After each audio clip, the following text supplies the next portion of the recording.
Hola, muy buenos días a todas y a todos.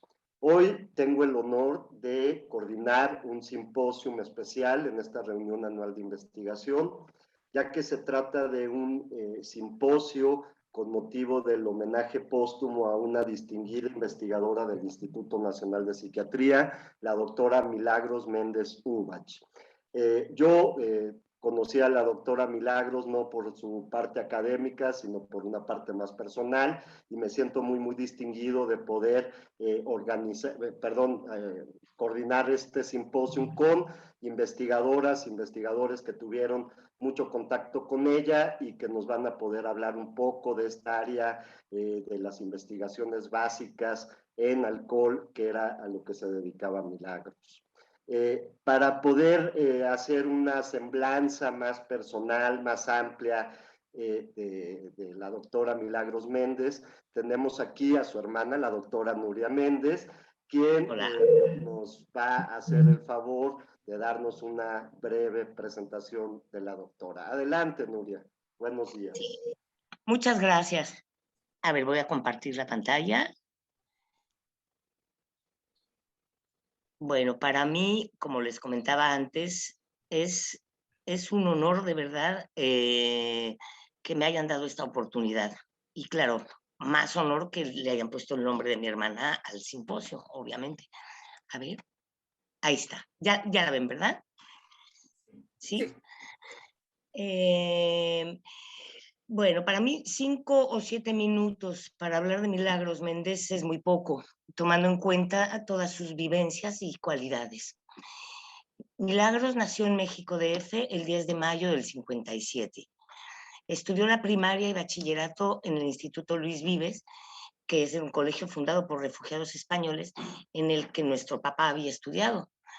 Durante esa época le encantaba ir al cine, tejía muy bien, y mientras tanto veía las novelas con mamá.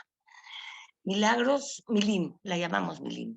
Milín no fue una niña que le gustara mucho jugar en la calle, como a muchos niños de nuestra edad nos gustaba. Era sociable, sin embargo, pero era más casera.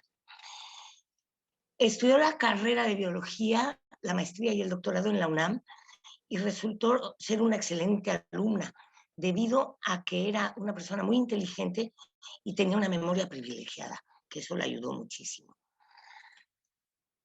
Durante la época de estudiante, pues sí, como todos nosotros, iba a algunas fiestas y a pesar de que no era la típica pata de perro, era tranquilona, pues le gustaba ir a las fiestas. No bailaba mucho, pero le gustaba y disfrutaba. Ahí la tenemos bailando. Después hizo 2 postdoctorados en Francia, uno en Estrasburgo y el otro en París, donde incrementó su consolidación como investigadora. Una de sus grandes pasiones, si no es que la principal, era su trabajo, como lo demostró con creces, y ustedes lo saben. A pesar de que su tema eran las adicciones al alcohol, pues también le gustaba tomarse sus copitas, claro. Era científica, pero ante todo era humana, ¿no? Durante las jornadas del 2009, ahí en el Instituto de Psiquiatría, a pesar de su mala condición de salud, quiso participar y compartir su pasión por sus investigaciones. Hizo un gran esfuerzo por estar ahí. Casualmente yo pude estar ahí y a mí me emocionó muchísimo al grado que se me salieron las lágrimas. Y estuve completamente orgullosa de ella. Y no fui la única. Sí. Otra de sus grandes pasiones era viajar. Afortunadamente, durante su vida logró viajar por unos 36 países, más o menos unos 11 países en América, 22 en Europa, 2 en África, 1 en Asia, la Polinesia, y siempre fue muy feliz viajando. Afortunadamente pudo hacerlo. Era muy meticulosa con las fotos que sacaba y con otras cosas. Pero en las fotos anotaba el lugar y la fecha de cada foto en una libretita que llevaba a los viajes, o si no era viajando también, y escribía la información en el reverso de la foto impresa. Aquí la tenemos. Y era muy chistoso porque anotaba, por ejemplo, en este caso, laboratorio de Milín, ¿no? La gente que estaba en la foto y se anotaba ella misma, como Milín. Ahí la tenemos. A eso le hacía mucha gracia a varios amigos. Bueno, el hecho de que dedicara gran parte de su vida a su trabajo no implica que fuera una doctora gruñona. Sí, a veces se enojaba, y mucho, y nos asustaba a muchos de nosotros, principalmente a mí, que soy la hermana. Pero una vez que se pasaba el enojo, todo seguía como si nada. Tuvo muy buenos amigos a los que adoraba y con los que le encantaba platicar o hacer actividades juntos. Disfrutó mucho a sus amigos. Ellos también la querían mucho, como lo demostraron en los últimos años, en que siempre la ayudaron y acompañaron durante su enfermedad. Sus amistades contribuyeron enormemente en hacerle menos dolorosa esa época de su vida. Muchísimas gracias a todos ustedes. Para mí es muy emotivo el hecho de que mucha gente la siga recordando con admiración, respeto y cariño, como lo demuestra el título de este simposio, así como la presencia de los asistentes que la conocieron y tuvieron la oportunidad de compartir vivencias con ella. Muchísimas gracias a ustedes también, todos sus colegas. Ahora Milín ya no sufre y es libre. Seguro que está mejor donde está. Aunque ya no está con nosotros físicamente, los que la queremos la llevamos en nuestra mente y así será para siempre. Muchas gracias, Milín, te queremos. Muchas gracias por dejarme dedicar este momento para ella. Ya me volví a emocionar. Muchísimas gracias, Hugo. Muchas gracias, Nuria, por tus palabras, por este sentido recuerdo de tu hermana, a quienes muchos recordaremos por su sonrisa, buen humor y su expansividad en ocasiones alegre, de estar muy contenta, y seguramente estará muy contenta de saber que nos estamos reuniendo hoy para eso, para festejarla y homenajearla. Así que ahora, gracias Nuria, vamos a continuar con este simposio. Voy a presentar a la doctora Paula Abate. Ella es bióloga de formación y doctora en ciencias biológicas, permítanme abrir esto, por la Universidad Nacional de Córdoba, Argentina. Actualmente es profesora titular de la Facultad de Psicología de la Universidad Nacional de Córdoba y es investigadora independiente de CONICET. La doctora Abate ha publicado 32 artículos científicos en revistas internacionales, varios capítulos de libros internacionales y ha obtenido más de 10 subsidios para sus investigaciones en su natal Argentina, y también ha dictado más de 90 conferencias en reuniones científicas y ha contribuido con la formación de 5 doctores. A la fecha, la doctora Abate coordina el grupo de investigación Calandria, radicado en el Instituto de Investigaciones Psicológicas de la Universidad de Córdoba, Argentina. Doctora Abate, adelante. Bueno, muchas gracias, buenos días, y es un gusto y un honor, la verdad, para mí que me hayan invitado a participar de esta instancia. Voy a aprovechar para compartir pantalla. Yo lo que he traído para compartirles acá es parte de trabajos que hemos compartido con Milagros, que la verdad que yo la he conocido en el ámbito de nuestra actividad profesional, pero bueno, también tuve el inmenso placer de disfrutarla como persona, ¿no? Como un gran ser humano que era Milagros, así que apenas me convocaron, la verdad que acepté muy gustosa de esta invitación. El título de mi presentación entonces es Consumo materno de alcohol, abordaje desde la ciencia básica y el desafío de acercarnos a esta problemática en los territorios.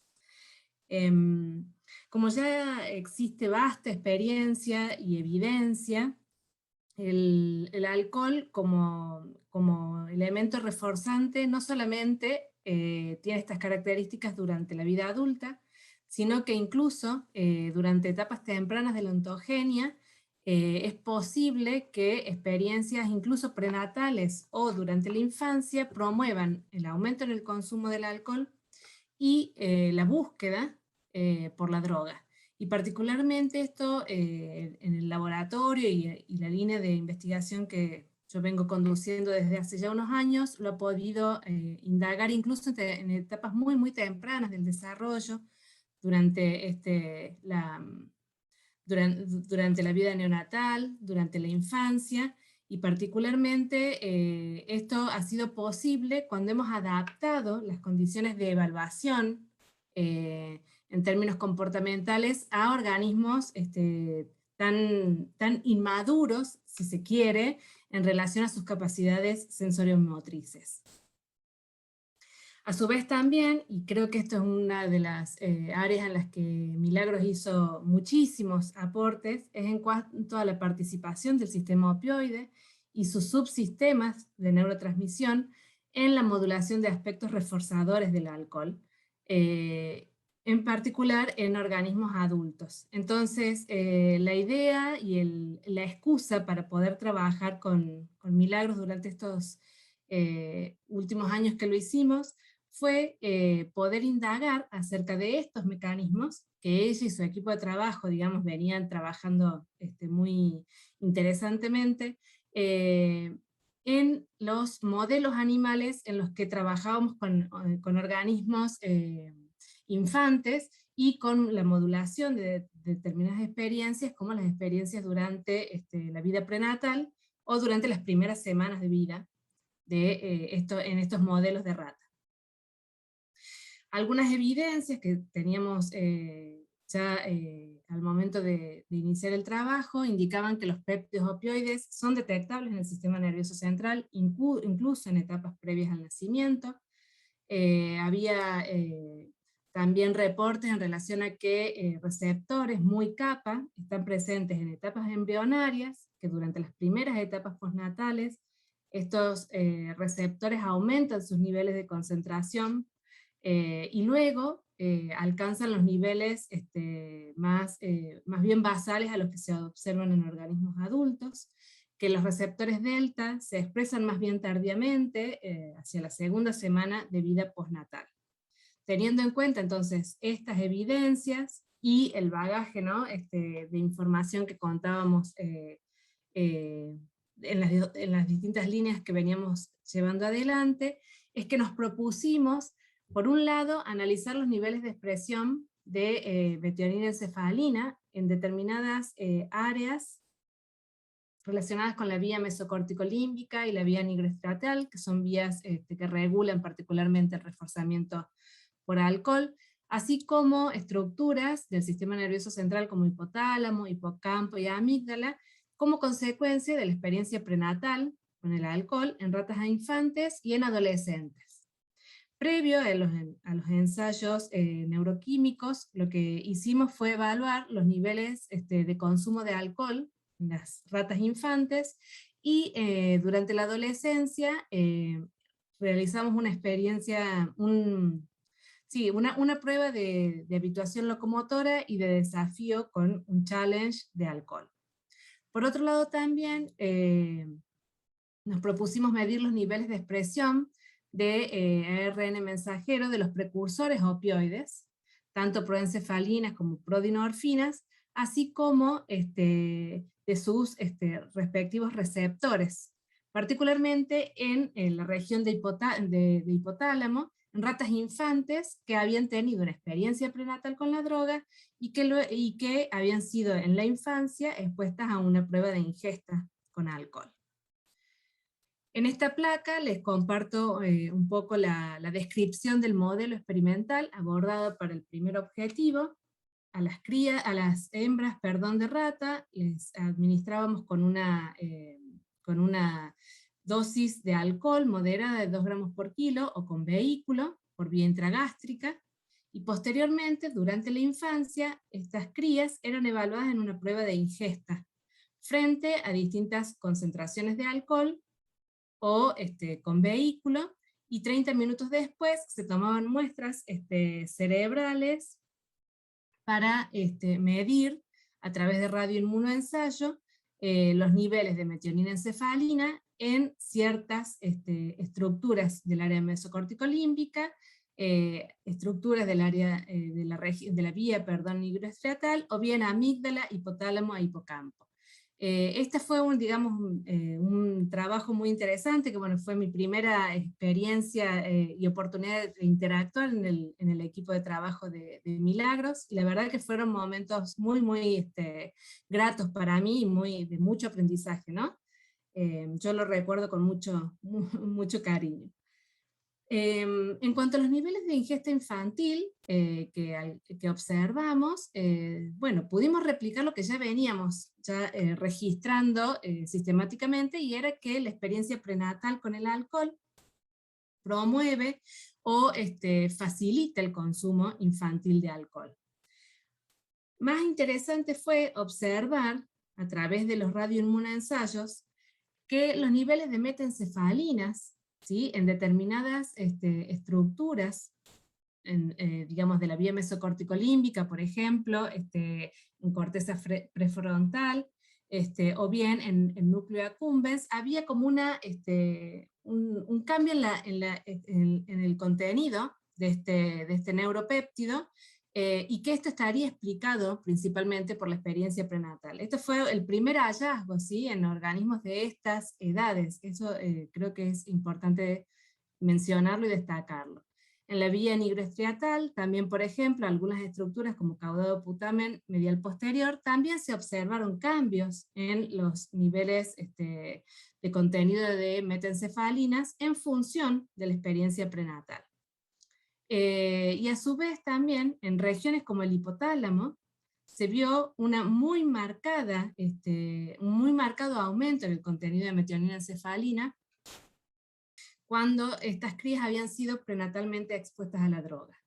En hipocampo también vimos un perfil similar, y esto es interesante tener en cuenta porque los niveles de exposición al etanol en momentos previos al nacimiento son niveles más bien moderados, niveles que en términos generales no ejercen efectos detrimentales, pero sí son suficientes entonces para modular el funcionamiento de este sistema, que eventualmente puede estar explicando los cambios en las respuestas posteriores hacia la droga.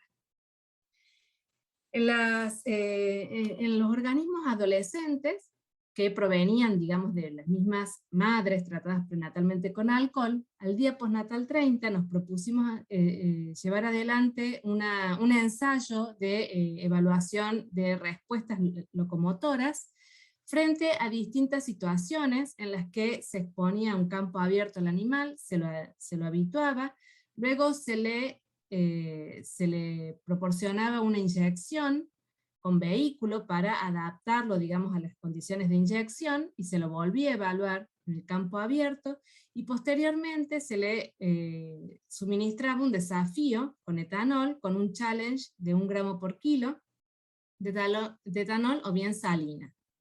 30 minutos después de esta prueba, y a su vez se mide la metencefalina por radioinmunoensayo en las mismas regiones que habíamos medido en infantes.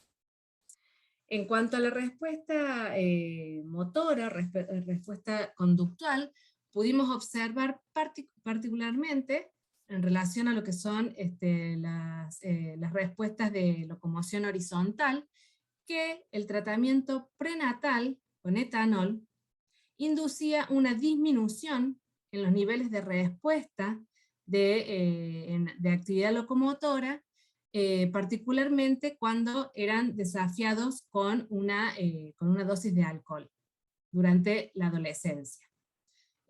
También vimos que las respuestas verticales de estos animales estarían moduladas diferencialmente con la experiencia prenatal con el alcohol. En relación a los ensayos neuroquímicos, sí nos resultó interesante poder observar que esta modulación del sistema de metencefalinas en las regiones de las vías mesocórtico-límbica, nigroestriatal, amígdala, hipotálamo e hipocampo, perduran hasta la adolescencia, son suficientes de observarse cambios en el contenido de este neuropéptido en determinadas regiones, incluso luego de 30 días de haber sido sometidos a esta experiencia.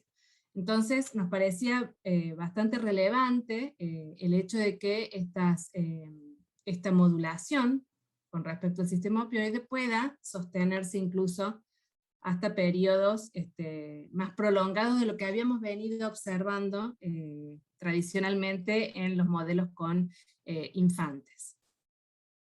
Por último, para el segundo objetivo que nos pusimos como meta, realizamos los tratamientos prenatales que veníamos desarrollando durante el último periodo gestacional, pero a su vez también incorporamos un grupo no manipulado, es decir, un grupo de hembras a las que no se les proporcionó ningún tipo de manipulación prenatal, y este grupo, de alguna manera, es una novedad en cuanto a los diseños que veníamos realizando, bueno, los resultados que obtuvimos también son bastante novedosos e interesantes al respecto. Realizamos la prueba de ingesta durante los días postnatales 14 y 15, y tomamos muestras cerebrales, en este caso particularmente de hipotálamo, para dosar los niveles de contenido de ARN mensajero de distintos precursores opioides, tanto en relación a ligandos como en relación a receptores, para indagar acerca de la modulación prenatal de estos, en cuanto al sistema opioide en general, ¿no? Un dato interesante que obtuvimos en este estudio es que ya de por sí la mera manipulación prenatal, ¿sí? con una dosis de alcohol o bien con un vehículo, con la administración de vehículo, es suficiente para promover los niveles de consumo de alcohol durante la infancia. Este es un dato novedoso en el sentido de que aporta la necesidad de poder contemplar si estas condiciones experimentales de ahora en más, ¿sí?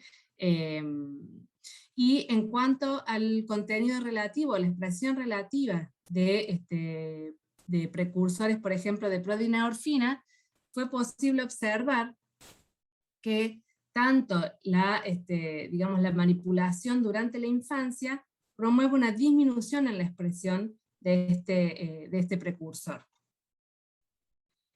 En cuanto a los receptores opioides, animales que provienen de tratamientos prenatales sin ningún tipo de manipulación prenatal, se ve un aumento en los niveles relativos de expresión de receptores mu, ¿sí?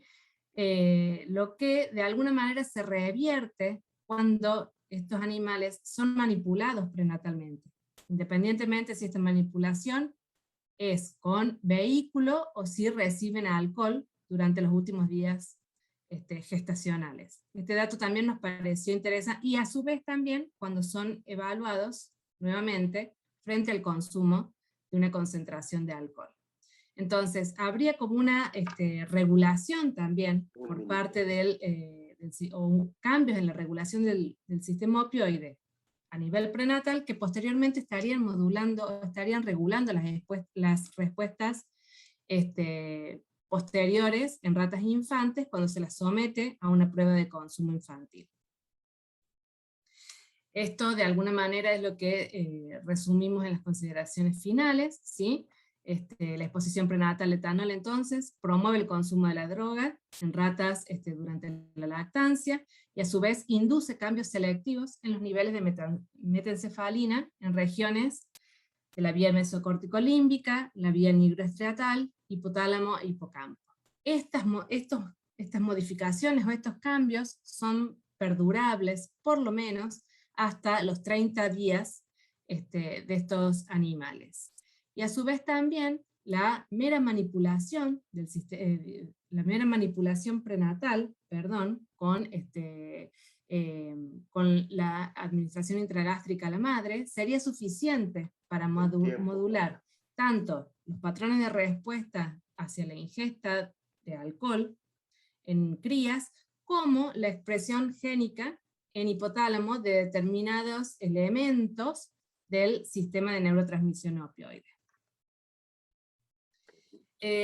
Algunos estudios que estamos comenzando recientemente a realizar en nuestro grupo de trabajo intenta tomar acciones de transferencia de la experiencia que tenemos en el estudio en el laboratorio, tanto con el consumo de alcohol, sus efectos posteriores, cuando este consumo ocurre durante periodos gestacionales de la lactancia, y para eso nos hemos propuesto iniciar muy incipientemente y con mucho reparo, digamos, y con mucho cuidado, pero con la intención de indagar acerca de cuáles son los perfiles de consumo de alcohol más frecuentes, por lo general en mujeres que asisten a un servicio de neonatología en un hospital provincial de acá de Córdoba, Argentina, y comenzar a desarrollar un plan de formación, particularmente de los equipos que están vinculados con las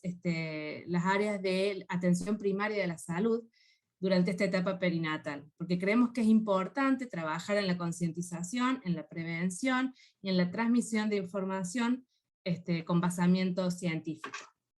Gracias, Paula, ya estamos en tiempo. Bueno, estos son los últimos, digamos, los resultados muy preliminares que tenemos en relación a esta temática, pero por último sí me gustaría, en esta última placa, bueno, agradecer al equipo de trabajo que de alguna manera ha aportado estos resultados, y bueno, por supuesto acá en esta foto central, digamos, ¿no? Agradecer enormemente a Carla por la invitación, recordar con muchísimo cariño a Milagros, que creo que es una persona que ha calado hondo, digamos, en el corazón de todas las personas que estamos participando hoy, de muchas otras personas más que, bueno, seguramente la han querido y la han acompañado durante todo este tiempo. Muchísimas gracias.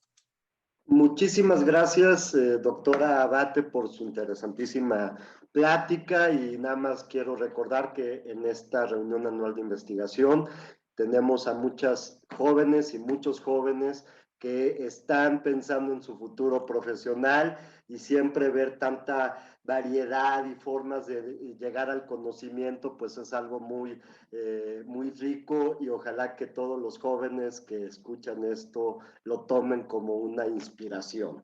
Vamos a pasar con nuestra siguiente ponente, que voy a permitirme presentar, la doctora Marcela Morales. Ella es bióloga por la Facultad de Biología, Facultad de Ciencias del UNAM, perdón, permítanme tantito, es que tengo que volver a abrir la pantalla. Acá está. Decía que es bióloga por la Facultad de Ciencias del UNAM, realizó su maestría y doctorado en investigación biomédica básica en el Instituto de Fisiología Celular del UNAM,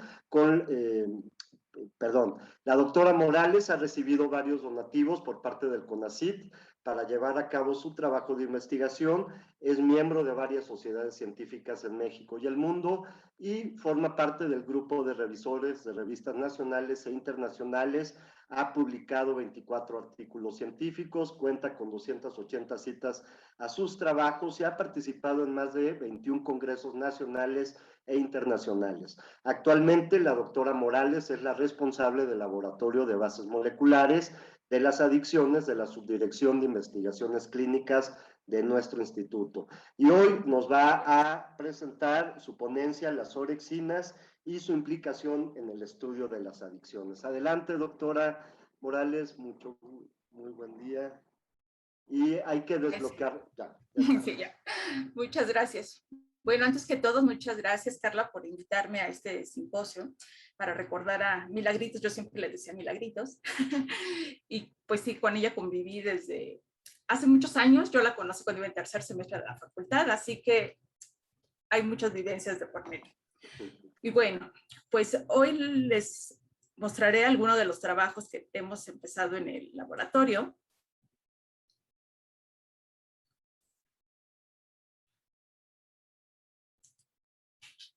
Y bueno, el trabajo, como ya lo mencionó aquí el doctor Hugo, las orexinas y su implicación en el estudio de las adicciones. Las orexinas son neuropéptidos que son sintetizados a partir de un precursor conocido como preproorexinas o preprohipocretinas. Estos péptidos fueron descubiertos al mismo tiempo de manera simultánea por dos laboratorios diferentes. Uno los nombraron orexinas y otros hipocretinas.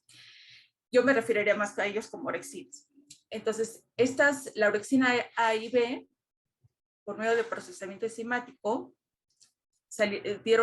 más bien el precursor de orexinas por medio de un procesamiento enzimático da origen a la orexina A y orexina B. La orexina A está constituida por 33 aminoácidos y la orexina B por 28. Estos neuropéptidos ejercen su acción a través de dos receptores, el receptor 1 y el receptor 2. La orexina A puede unirse con la misma afinidad a ambos receptores, sin embargo, la orexina B solamente el receptor 2. En términos generales, estos neuropéptidos se les conoce como que tienen un efecto excitador, ya que la aplicación de ellos en vitro inducen una despolarización. Y esto se debe principalmente porque activan diferentes tipos de canales catiónicos, lo que lleva a un incremento en calcio intracelular y una disminución en corrientes de potasio. Una de las grandes características de estos neuropéptidos es que se sintetizan únicamente en el hipotálamo lateral, en la parte dorsomedial y área perifrancal del hipotálamo. Su secuencia es idéntica, la de la orexina A es idéntica tanto en humanos como en roedores y en otras especies. La orexina B, en cambio, solo es modificada en 2 aminoácidos entre todas las especies. Los receptores acoplados a las orexinas, que son activados por las orexinas, están acoplados a las proteínas, a receptores acoplados a proteínas G, que son receptores formados por 7 dominios transmembranales, cuya activación lleva a una activación de vías de señalización. Estos pueden activar tanto a las proteínas GQ, GS y GI. Por lo tanto, la acción de las orexinas puede ser muy variada. Las orexinas dentro del hipotálamo son moduladas tanto por neuronas GABAérgicas, glutamatérgicas, a las que coexpresan tanto el neuropéptido Y como el GABA, de manera indirecta por leptina, y por las mismas neuronas que sintetizan orexinas. Aquí en este esquema solamente es para mostrarles cómo aquí en rojo serían las células que sintetizan orexinas y cómo estas reciben muchos aferentes de diferentes áreas cerebrales. Y en este otro esquema de abajo es solamente para también mencionarles cómo las orexinas que están en el hipotálamo lateral también mandan muchas proyecciones a áreas implicadas principalmente en regular el estado de alerta y en el sistema mesolímbico. Y bueno, entre las principales funciones de las orexinas se encuentra que regulan el ritmo circadiano, el metabolismo, reforzamiento y recompensa, el ciclo celular, el estrés oxidativo. Pero también una disfunción de este sistema puede dar origen a la narcolepsia y a trastornos de la alimentación. Ahora bien, no podemos hablar de adicciones si no hablamos del sistema mesocorticolímbico, el cual, como recordarán, está constituido por neuronas dopaminérgicas que se encuentran en el área tegmental ventral y cuyos axones van hacia la corteza prefrontal, núcleos accumbens. Y bueno, las orexinas mandan también proyecciones tanto al área tegmental ventral como a la corteza prefrontal, al núcleo accumbens y a la amígdala. Entonces se ha visto que las orexinas, cuando son inyectadas dentro del área tegmental ventral, pueden inducir un incremento en la liberación de dopamina, tanto en el núcleo accumbens como en la corteza prefrontal.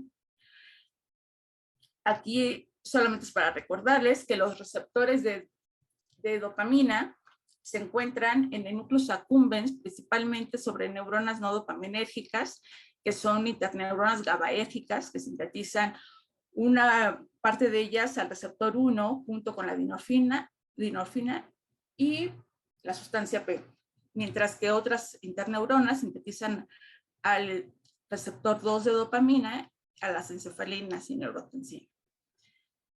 Bueno, y también el receptor 2, por ser un autorreceptor, se encuentra presente en las terminales sinápticas de los receptores, de las proyecciones dopaminérgicas que provienen del área tegmental ventral. Y bueno, como les había mencionado, las orexinas se conocen por tener una acción excitadora porque inducen despolarización. Y aquí también son registros llevados a cabo de neuronas dopaminérgicas, en donde aquí las que están en rojito es porque reconocen a la tirosina hidroxilasa. Y bueno, y cómo ver que la administración de orexina A y orexina B inducen una despolarización, incrementa la frecuencia de disparo de estas neuronas. Una diferencia con la orexina B es que esta además induce disparos en ráfagas. Ahora bien, cuando se inyectan las orexinas en el área tegmental ventral, se ha visto que tanto la orexina A como la orexina B son capaces de incrementar la liberación de dopamina, como también sus metabolitos. Acá en esta otra gráfica, pues solamente también es mostrarles cómo a nivel basal las orexinas pueden incrementar la liberación de dopamina y cómo en presencia de el SB334867, que es un antagonista específico del receptor 1, se disminuye los niveles de dopamina, ¿no? Entonces, esto es una parte pues muy bonita porque a nivel basal, las orexinas pueden influir una gran modulación sobre el sistema dopaminérgico. Y bueno, y esto también se ha visto en ratones knockout que no expresan a las orexinas y que hay una disrupción en la captura, liberación de dopamina, como pueden ver aquí, hay una disminución, como también se ha visto que las orexinas pueden potenciar el efecto que inducen las drogas de abuso en relación a la liberación de dopamina, ¿no? Entonces, aquí en rojo se observa cómo hay una administración de cocaína y la liberación de dopamina. Pero si antes de la cocaína se inyectan orexina, la orexina A, se ve una potenciación muy fuerte sobre la liberación de dopamina. Y esta se inhibe en presencia del antagonista específico del receptor 1 de orexinas. Y bueno, y lo mismo ocurre con la anfetamina y con casi todas las drogas, que hay una disminución en la liberación de dopamina cuando se bloquea el receptor 1 de orexinas. Y bueno, estos también son los ratones knockout, en donde cuando no tienen orexinas, la respuesta a cocaína también se ve afectada tanto en la afinidad, liberación y captura de dopamina. Ahora bien, las orexinas pueden influir la liberación de dopamina tanto a nivel basal como la respuesta que tienen hacia las drogas de abuso. Pero también las drogas de abuso pueden modificar la transmisión del sistema de orexinas. Aquí en el recuadro del lado izquierdo les muestro el hipotálamo lateral, el lado derecho es el área tegmental ventral, en donde más que nada es para ejemplificarles que cuando se administran incremento en la actividad de las neuronas que sintetizan orexina, marcado como un aumento en la expresión de FOS y en la fosforilación de CREB.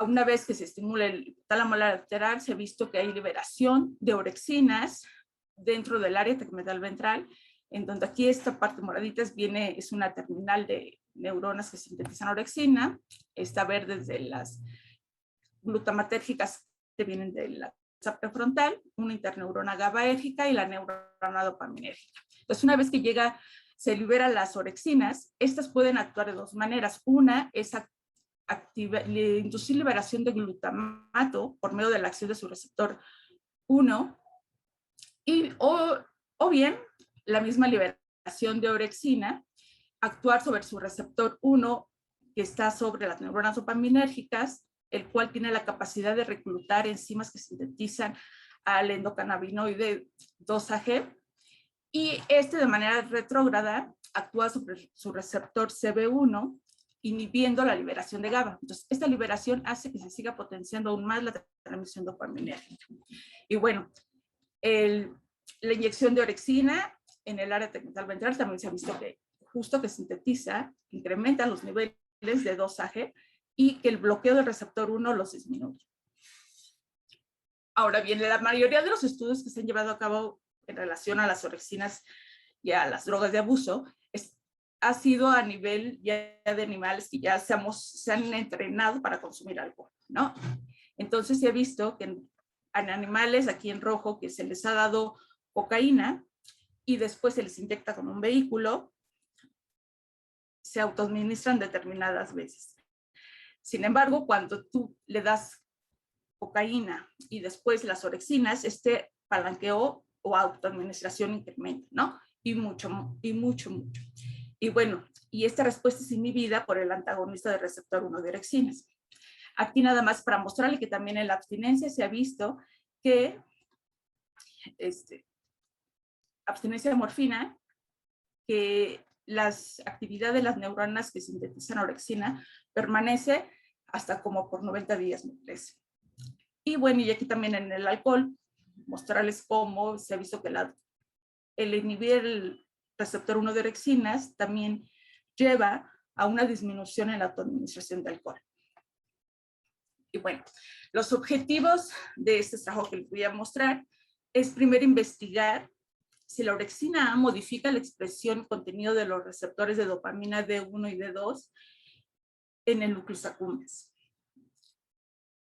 Y para esto lo que hicimos fue operar a las ratas y inyectar de manera bilateral en los ventrículos la orexina A.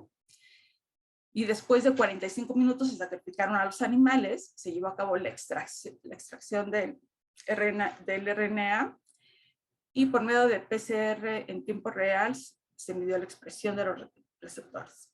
Después también se midió la cantidad de proteína de estos dos receptores, de 1 y de 2, por medio de la técnica de Western blot. Y bueno, esa es una parte. A otro grupo de animales inyectamos también la orexina de manera muy similar. A los 45 minutos se sacrificaron los animales, pero unos se inyectaron directamente en el shell del núcleo accumbens y otros en el core. Y bueno, estos resultados, pues la verdad a mí me encantaban, me gustó mucho, porque lo que nos están indicando es que una sola administración de orexinas, una vez a los 45 minutos, son capaces de modular, de incrementar la cantidad de proteína de receptor D2 en el núcleo accumbens. Y bueno, esto se de manera intracerebroventricular, ¿no? En el núcleo accumbens. Sin embargo, en el receptor D1 no se observó ningún efecto. Entonces, lo que hicimos fue tratar de ver si también, además de la proteína, era capaz la orexina de regular la cantidad de receptor D2 a nivel de expresión. Y pues sí, efectivamente, la orexina 1 también incrementa de manera muy importante la cantidad. Dos y bueno, minutos, Marcela. ¿Ya tan rápido? Y bueno, ya la otra parte es tratar de ver aquí cómo aumenta la cantidad del receptor 2 de dopamina. Y bueno, esta es una parte en la que nada más hacerles ver que a los 45 minutos se ve una upregulation del receptor 2, es decir, una sobreexpresión, pero también otros grupos de investigadores han visto que a 120 minutos después hay una endocitosis inducida por orexina, ¿no? Entonces todos estos mecanismos podrían estar influyendo muy bien en los mecanismos de reforzamiento a las drogas de abuso. Y bueno, el siguiente trabajo es ver solamente qué pasa cuando uno bloquea el receptor 1 de orexinas directamente en el shell de núcleos accumbens con este antagonista sobre el efecto ansiolítico del alcohol. Y bueno, vemos que el alcohol, este es algo que ya tenemos muy bien identificado, que a la hora después de la administración de una dosis de 2.5 gramos por kilogramos hay un efecto ansiolítico medido mediante el laberinto elevado en cruz, que mientras más tiempo permanecen los animales en los brazos abiertos, quiere decir que el animal está más relajado. Y bueno, en presencia del SB, que antes de la administración de alcohol, se ve que este efecto se bloquea. Acá solamente es ver cómo, queremos ver si el alcohol incrementa las orexinas, y pues vimos que solo hay una tendencia, pero esta no llega a ser significativa, a lo mismo que el bloqueo del receptor per se. Pero en presencia de ambos sí hay un aumento en el contenido de orexinas. Y bueno, esto nada más lo hemos visto con trabajos previos que apoyan que efectivamente el alcohol a esta dosis es capaz de incrementar el péptido en el hipotálamo lateral. Y esto podría ayudarnos un poco a explicar que efectivamente pero estos animales se sacrificaron 2 horas y esto podría decirnos de alguna manera que la liberación de orexinas inducida por alcohol es dependiente del tiempo, ¿no? Y también este aumento en presencia del antagonista y del alcohol, pues podría deberse a que hay hay una acumulación de orexina A, porque el bloqueo de su receptor impide que estos activen a su receptor y sea endocitado. Y bueno, aquí nada más mostrarles también que el alcohol es capaz de modular la densidad del receptor 1 de orexina y que este se potencia también en presencia del antagonista, ¿no? Y que aquí es una correlación donde vemos que mientras más receptor del receptor 1, el animal permanece menos ansioso. Y bueno, las conclusiones serían que el aumento de D2 inducido por la orexina puede contribuir al efecto protector de la orexina. El aumento del receptor 2 inducido por la orexina A puede contribuir al efecto potenciador que la orexina ejerce sobre la transmisión dopaminérgica en condiciones basales y en respuesta a drogas de abuso. Este aumento en el receptor de 2 podría contribuir al valor hedónico de un estímulo reforzado como que la señalización de ¿no? en el efecto ansiolítico de alcohol. Por lo tanto, la señalización del receptor 1 es parte de los mecanismos implicados en el reforzamiento a esta droga y que el alcohol de manera aguda puede incrementar la densidad del receptor 1 y muy probablemente la liberación de 2. Y que una disfunción en este receptor 1 de orexinas pudiera ser un factor de riesgo que genere una cierta resistencia a los efectos reforzadores positivos del alcohol. Y bueno, nada más gracias y darle las gracias a mis colaboradores, al doctor Víctor Manuel Magdaleno Madrigal del Instituto, a la doctora Sandra Morales, al doctor Humberto Nicolini y Alma Gémez Mendoza del INMG y al técnico José Manuel Pérez Bura. Y gracias de nuevo, Carla. Gracias. Muchas gracias. Pues gracias, doctora Marcela. Vamos a continuar por cuestiones de tiempo. Recuerden que al final del simposio vamos a tener unos minutos para preguntas y respuestas. Vamos a continuar con el programa. Voy a permitirme presentar a la doctora Carla Hernández Fonseca. La doctora Hernández Fonseca estudió biología en la Facultad de Ciencias del UNAM, realizó sus estudios de maestría en Ciencias Biológicas y doctorado en Ciencias Biomédicas en el Instituto de Fisiología Celular del UNAM, bajo la tutoría de la doctora Lourdes Massieu. Realizó una estancia postdoctoral con el doctor Ignacio Camacho en la Facultad de Química del UNAM. La doctora Hernández Fonseca imparte cátedra en la Facultad de Ciencias del UNAM y en la Universidad Iberoamericana desde hace más de 10 años. También ha participado en diversos proyectos de investigación y a pesar de ser una investigadora joven, ha recibido financiamiento por el CONACYT para el desarrollo de su trabajo de investigación. La doctora Hernández Fonseca ha publicado 17 artículos científicos y 6 capítulos de libros en revistas y libros nacionales e internacionales. Cuenta con más de 500 citas a sus trabajos.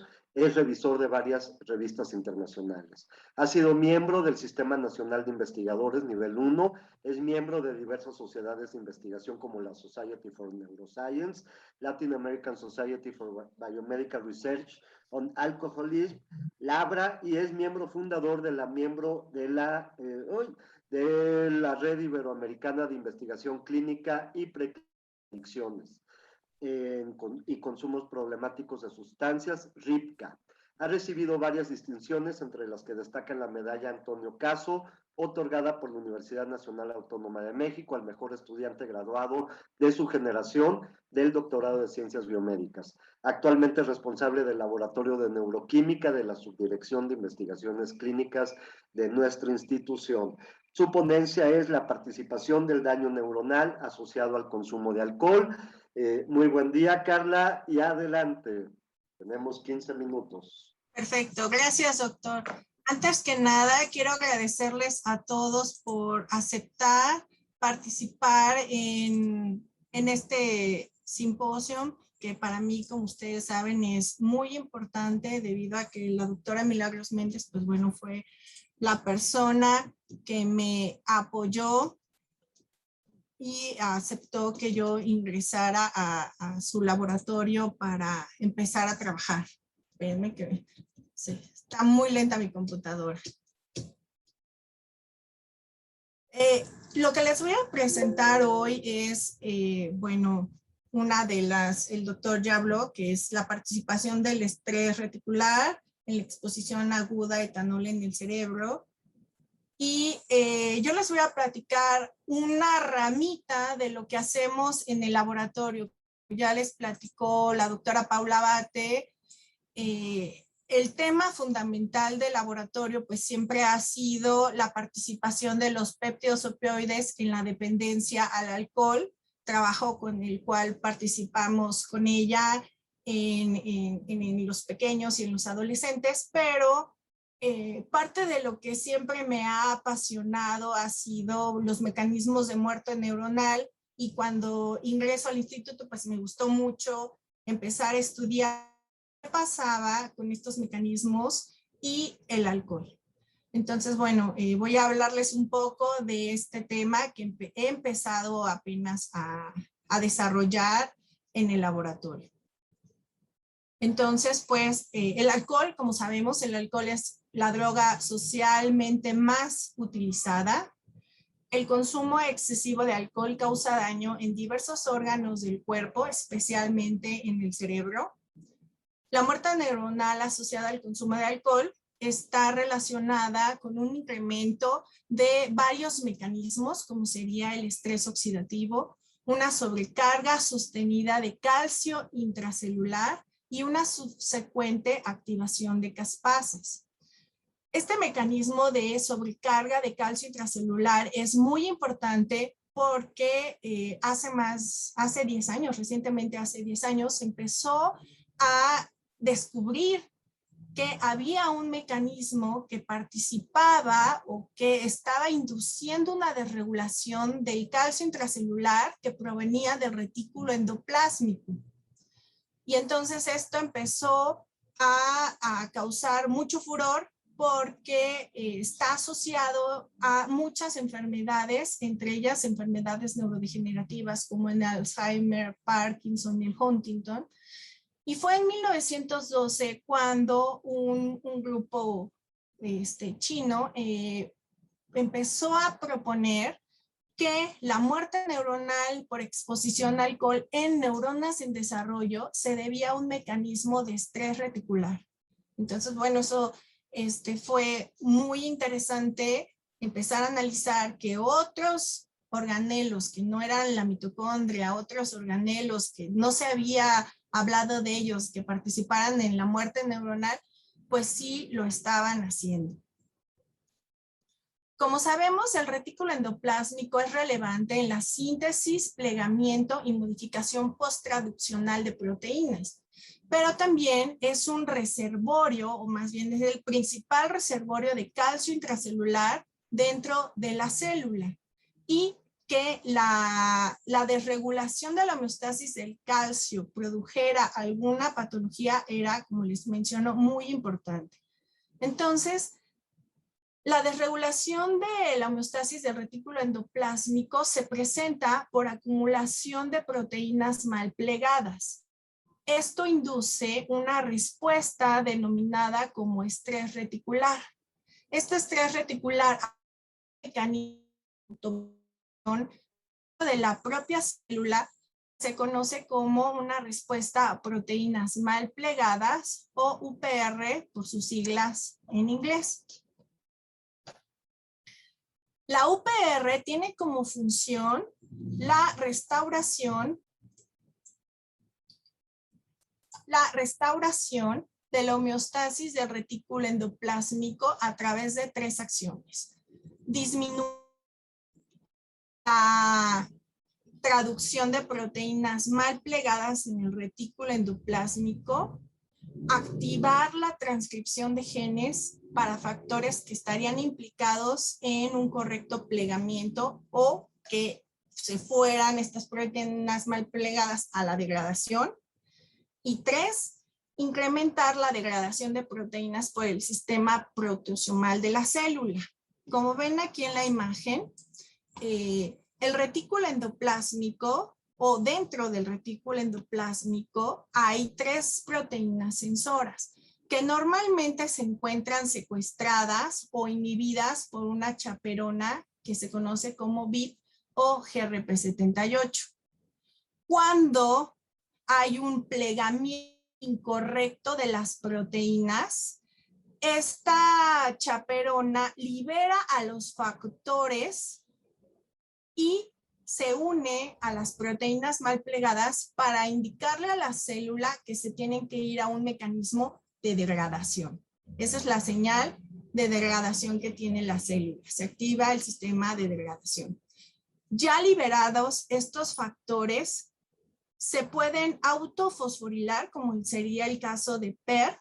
PERC es una sinasa del retículo endoplásmico que al autofosforilarse activa al factor de transcripción E2 y induce una reducción en la síntesis de nuevas proteínas. Esta es la señal de paro de la síntesis de proteínas. A su vez, PER también induce la transcripción del factor de transcripción activador 4, que se transloca al núcleo y también puede inducir la transcripción de proteínas que regulan la degradación en el retículo endoplásmico o la producción de algunas otras proteínas como chaperones. La otra proteína sensora se llama IRE1, que es una enzima, es la enzima 1 que requiere inositol. Al ser liberada de VIP, se autofosforila e induce un mecanismo de corte y empalme, de splicing en inglés, de estos factores XBP1, que también puede funcionar como un factor de transcripción, por un lado. Y por otro lado, puede activar a la proteína JNK, una sinasa, que puede inducir autofagocitosis o apoptosis, ya mandar a la célula un mecanismo de muerte apoptótico. El último factor sería el factor transcripcional activador 6, que se transloca al aparato de Golgi, se corta y ya procesado funciona como un factor también de transcripción. Todo esto pues nos llevó a plantearnos si existía un mecanismo de estrés reticular que se presentara por una exposición de etanol en ratas adultas. Bueno, ya se había empezado a demostrar esto en células en desarrollo, pero no sabíamos si en las ratas adultas podía presentarse este mecanismo y si este mecanismo estaría asociado a un proceso de muerte apoptótico o necrótico. Era nuestra pregunta.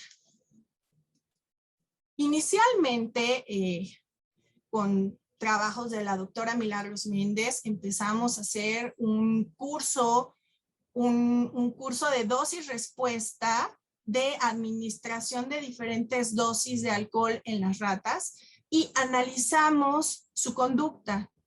Registramos por medio de un campo abierto, como el que presentó la doctora Abate, los movimientos horizontales de las ratas y logramos observar que había un efecto bifásico en las ratas, en donde a baja concentración las ratas aumentaban su actividad y a altas dosis de alcohol, como 3 gramos por kilogramo, las ratas disminuían su actividad y tenían un efecto depresor muy importante. Estos efectos concordaron con el incremento en la concentración de sangre del alcohol. Entonces, tomando estas condiciones, decidimos administrar a las ratas con 3 gramos por kilogramo de etanol, un tratamiento agudo, y sacrificarlas 30, 1, 2, 4, 8, 12 y 24 horas después de haber administrado la dosis aguda de 3 gramos por kilogramo de etanol. Tomamos o recolectamos la sangre troncal para determinar la concentración de alcohol en sangre por espectrofotometría y disectamos los cerebros para hacer homogenados. En este caso solamente les voy a presentar los datos de hipocampo. Tenemos datos también en diferentes regiones cerebrales, pero los datos más importantes son los que obtuvimos en el hipocampo. A partir de estos homogenados, medimos la expresión de proteínas marcadoras de estrés reticular y proteínas que participan en la muerte apoptótica por Western blot, y también medimos la actividad de las caspasas 3, 9 y 12 por espectrofotometría y colorimetría. Estas enzimas participan en el mecanismo de muerte apoptótico. ¿Qué hemos visto hasta el momento? Pues observamos que los dos marcadores más importantes de estrés reticular, como serían la proteína GRP78 o VIP, que es la chaperona que secuestra a los sensores y que marca a las proteínas mal plegadas, incrementa su concentración, su expresión, incrementa su expresión a partir de las 2 horas de haber administrado la dosis de alcohol. Este incremento se mantiene significativo hasta las 24 horas. El segundo sensor que inicialmente estudiamos y que nos iba a determinar si había o no estrés reticular es CHOP. CHOP es un regulador de muerte apoptótica y también observamos un incremento en su concentración a partir de las 2 horas, teniendo un pico máximo a las 8 y 12 horas. A partir de estos resultados, pues bueno, fueron bastante alentadores, donde veíamos que sí, que una sola dosis de alcohol de 3 gramos por kilogramo inducía un mecanismo de estrés reticular. Nos preguntamos por qué vía estaba siendo activado este mecanismo. Entonces, nos dimos a la tarea de estudiar la vía de PERT, en donde, como ven aquí, PERT se autofosforila, activa la fosforilación de EIF2-alfa y luego produce la expresión de ATF4. Entonces, estudiamos la expresión de estas 3 proteínas, significativamente su expresión desde la hora y tiene un pico máximo a las 2 horas. Medimos la concentración de EIF2-alfa, tanto de la proteína total como de la proteína fosforilada, y podemos ver que en la proteína total hay un incremento en la concentración a la media hora y a la hora, pero lo que nos pareció bastante interesante es que la fosforilación de PERT incrementa de manera significativa a los 30 minutos y se mantiene alta hasta las 4 y a las 12 y 24 horas tiene un segundo pico. Este tiempo de 8 horas, ahí cae. Es un tiempo, yo creo que es bastante importante porque aquí parecería que tenemos 2 eventos de incremento en la concentración de EIF2-alfa fosforilado. ¿Qué pasa con ATF4? Vean, a las 8 horas ATF4 incrementa su concentración significativamente y se mantiene hasta las 12 y 24 horas. Estos resultados nos están indicando que la vía de PERT funciona o está activa cuando hay una exposición aguda de altas dosis de etanol. 3 minutos, Carla. Sí, ya casi termino. Sí. La expresión de la segunda vía de EID1 también medimos tanto la proteína total como la fosforilada y observamos una disminución significativa pero ligera en la expresión o la proteína total de IR1, pero no así su fosforilación. La fosforilación de IR1 incrementa significativamente desde la media hora y parece que se mantiene así hasta las 12 horas.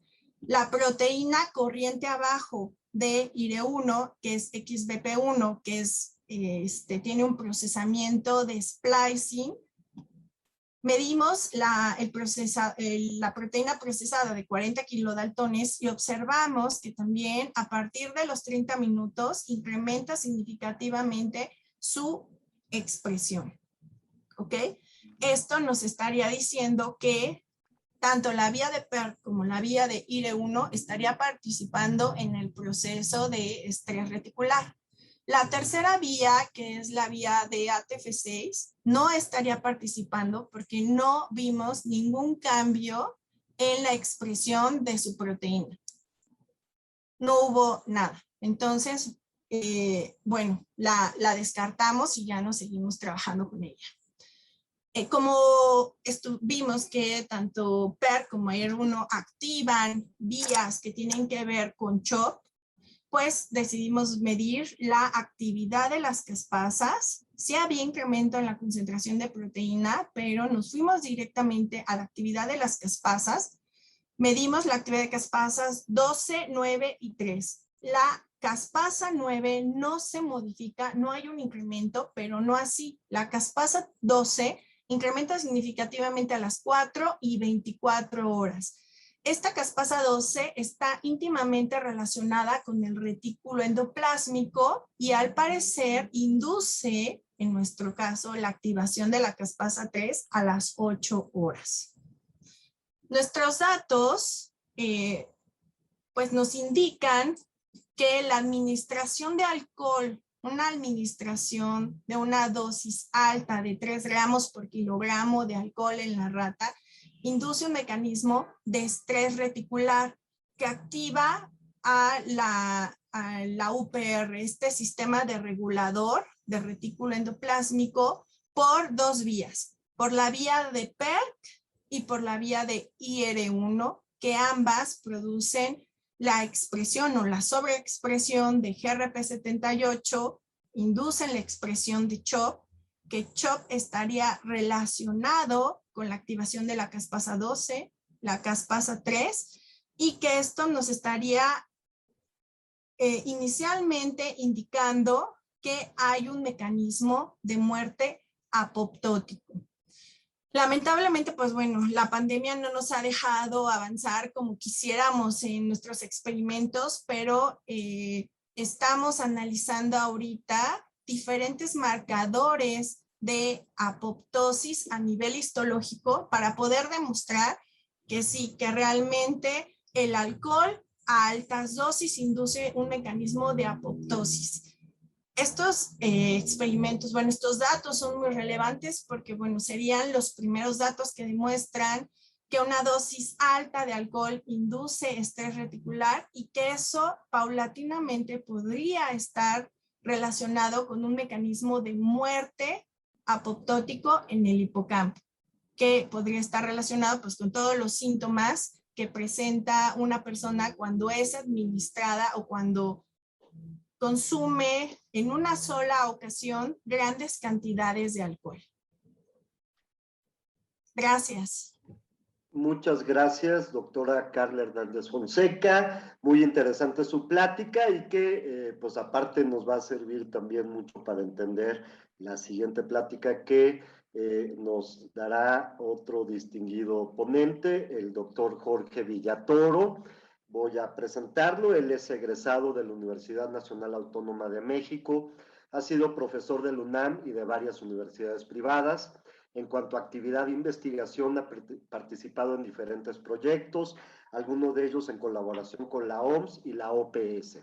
Ha recibido diversos financiamientos para el desarrollo de sus investigaciones, tanto a nivel nacional como internacional.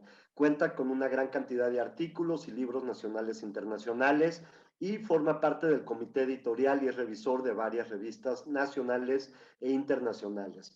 Ha sido el responsable de las encuestas en comunidad escolar y de las encuestas nacionales de adicciones en el Instituto Nacional de Psiquiatría Ramón de la Fuente Muniz.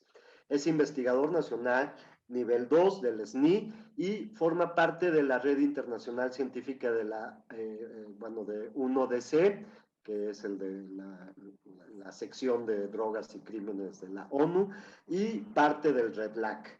Grupo Asesor del Observatorio Interamericano de Drogas. Actualmente trabaja en el diagnóstico y la prevención del consumo de drogas en niños y adolescentes, y su ponencia se titula Precopeo en jóvenes, factores y consecuencias asociadas. Muchas gracias, Jorge, y tenemos 15 minutos. Muchas gracias, gracias a Carla y a Adriana que me invitó a esta ponencia, y vamos a presentar algunos resultados de lo que hemos hecho en diversas investigaciones. En general vamos a hablar más que nada de consumo de alcohol y algunas pocas notas de la parte de precopeo, ¿no? Y bueno, pues es un gusto estar aquí rindiendo homenaje a mi querida Milagros, de quien fui vecino una buena cantidad de años.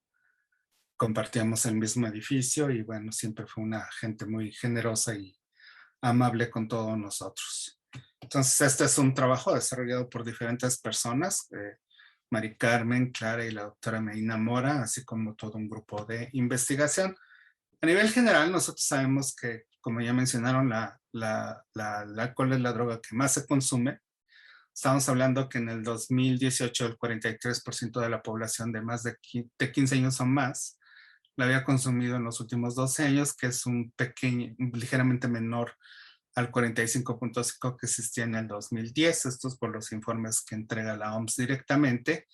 Y ahí menciona que las áreas más afectadas son Europa, las Américas y el Pacífico Occidental, con tasas de prevalencias de 60% prácticamente, 54 y 53.8 en el caso del Pacífico Occidental.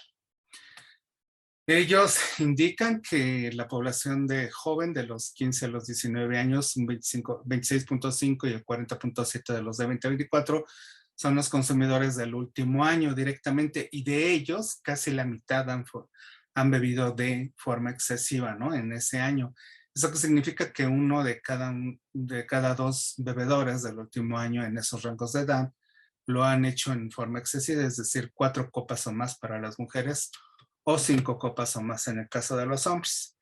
En el caso de Latinoamérica, lo que vamos a ver es que en la población de 12 a 65 años, Argentina y Uruguay andan en tasas de lo que sería el consumo en el último mes del 52%, y los consumos más bajos se encuentran en El Salvador con 9.5 y Ecuador con el 13%. México en estos indicadores se encuentra como la mitad del consumo de las Américas. Al observar también grupos etarios, la población de 18 a 34 años tiene un consumo que va del 10% de El Salvador y hasta un 60% en el caso de Venezuela, Argentina, Uruguay y los Estados Unidos, ¿no? Que son indicadores fuertes de consumo de esta población.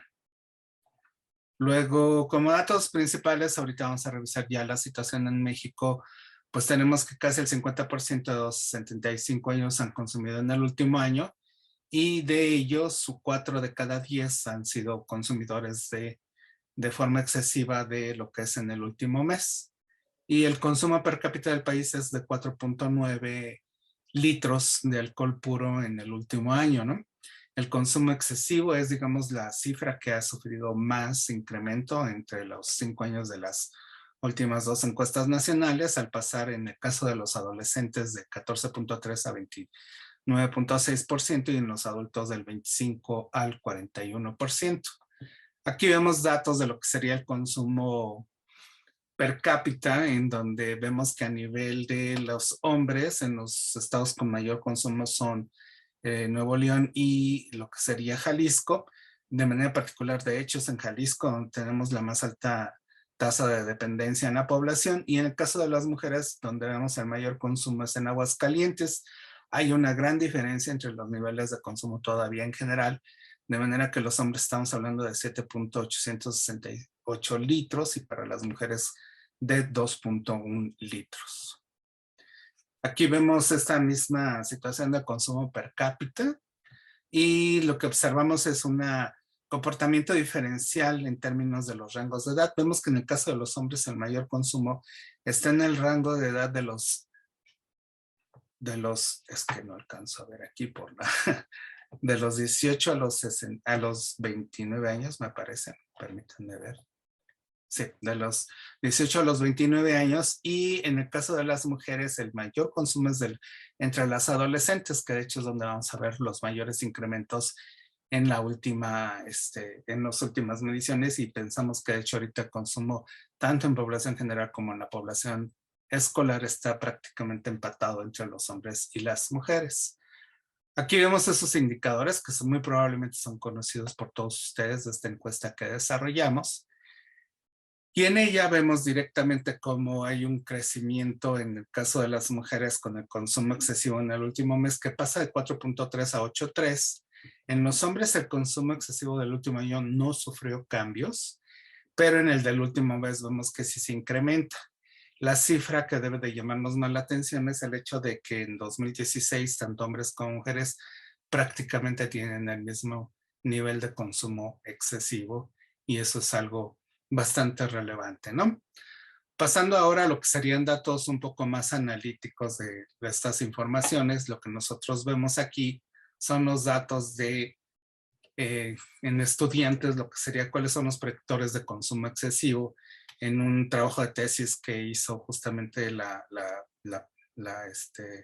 maestra Raquel Mondragón, y que tiene que ver un poco con parte del estudio que se presentó inicialmente, en donde vemos cómo justamente el consumo por parte de la familia tiene un impacto bastante directo sobre el consumo excesivo, tanto en hombres como en mujeres, y que de hecho los resultados, cuando los vemos, el impacto es ligeramente mayor por parte del consumo de la mamá, aunque su prevalencia es un tanto menor, ¿no? Hay menos mamás que están consumiendo problemáticamente que papás, pero tienen un impacto ligeramente mayor que el de los hombres. También vemos que, bueno, este consumo crece conforme crece la edad y el nivel educativo, e igual un factor que está altamente asociado es lo que sería la parte de la sintomatología depresiva, en donde vemos cómo pues prácticamente se incrementa en el caso de las mujeres un 50% el riesgo de consumir excesivamente con relación a los que no presentan esta sintomatología, y en el caso de los hombres estamos hablando de un 24%. De la misma manera, lo que son las prácticas parentales positivas están relacionadas en particular lo que es el involucramiento positivo de los padres, que es un factor que protege ante dicho consumo, de manera tal que quienes están involucrados positivamente, pues aquí nos indica que su consumo es menor.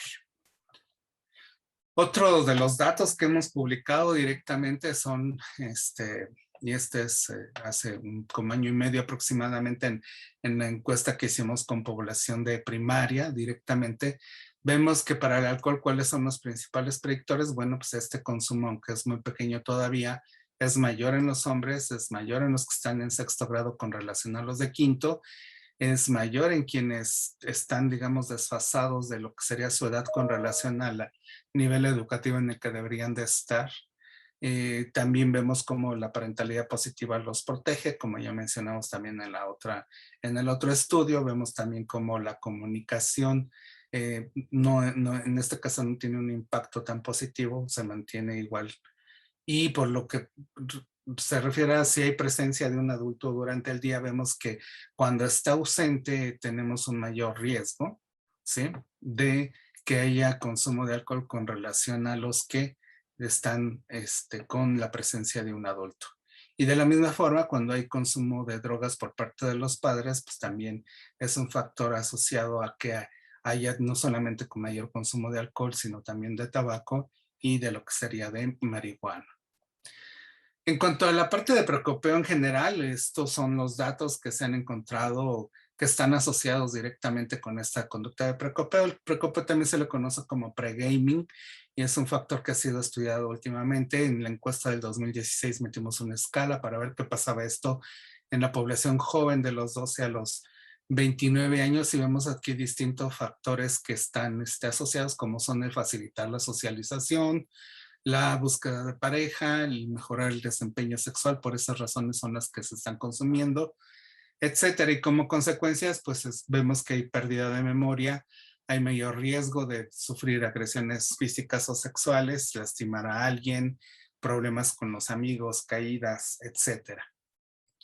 Los datos que tenemos aquí, que ya fueron enviados a publicarse, esperemos que queden publicados pronto, nos refieren directamente como en el caso, dando los datos por separados de hombres y mujeres, vemos como el consumo es mayor de lo que es el precopeo con relación a otras edades en la población de los 12 a los 17 años. De hecho, al momento de ver las prevalencias, estas prevalencias, si se dan cuenta, en el caso de las mujeres, el precopeo, que estamos hablando de un 28.2%, es es mayor a lo que serían las de 25 a 29 y es prácticamente similar a las de 18 a 24.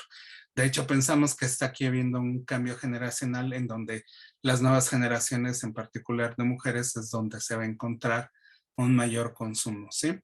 Otro elemento importante es que quienes tienen un mayor nivel percibido y mayor disponibilidad de dinero son quienes van a presentar de manera más frecuente la conducta de precopeo. Igual en el caso del nuevo día, que es una población que ya ve la percepción de riesgo del consumo de alcohol, vemos que no importa si es bajo o es muy peligroso, si encontramos que es prácticamente igual para quienes precopean y quienes no preocupando. La tolerancia social es muy importante de manera tal en la familia lo vería, vemos que hay una violencia del doble en el caso de las mujeres y en el caso de los hombres se incrementa un poco más de un 11%. Igual también lo que sería la tolerancia por parte de los amigos es un predictor importante en cuanto al precopiar alguna vez y el malestar emocional también vemos que genera que haya un mayor precopeo de casi un 14% se incrementa cuando se presenta el malestar emocional en el caso de las mujeres y en el caso de los hombres estamos hablando de un incremento de casi un 22%. En cuanto a las consecuencias, sí, el precopeo está asociado con lo que son el posible intento suicida, con conducta antisocial, también con el consumo de otras drogas y obviamente con un consumo, lo que sería excesivo de alcohol de manera importante, ¿no? Básicamente. Eso fue para, los datos anteriores eran para los hombres y en el caso de las mujeres, pues vemos un comportamiento no necesariamente similar. Aquí vemos que en este caso, impacto en el caso del intento suicida, ni en el caso de la conducta antisocial, pero sí en cuanto al consumo de otras sustancias y sí en cuanto a lo que sería el consumo excesivo de alcohol. Sabemos que en la pandemia se hicieron una serie de investigaciones en línea por distintas.